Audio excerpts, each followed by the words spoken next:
या जगात सर्वात आनंदी देश 10 आहेत. त्यामधला एक नंबर आहे फिनलँड. बाकीच्या 9 देशांचं नाव मी तुम्हाला दाखवणार आहे. या देशांचं रहस्य असं आहे, हे देश ख्रिश्चनिस्ट आहेत, परंतु 70-80% लोक हे नास्तिक आहेत. हे चर्चमध्ये सुद्धा जात नाही.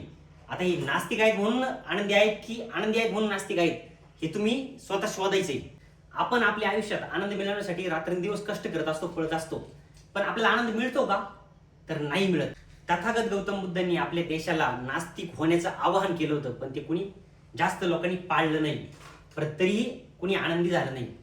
शहीद भगतसिंग यांनी मै नास्तिक क्यू हे नावाचं पुस्तक लिहिलं आणि या देशाला आवाहन केलं तरुणांना की तुम्ही नास्तिक व्हा.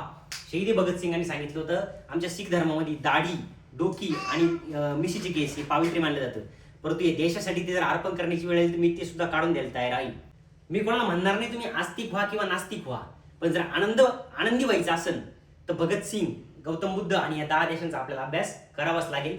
तेव्हाच आपण आनंदी राहू शकतो, आनंदी होऊ शकतो, अन्यथा आपल्या आयुष्यात आनंद येऊ शकत नाही.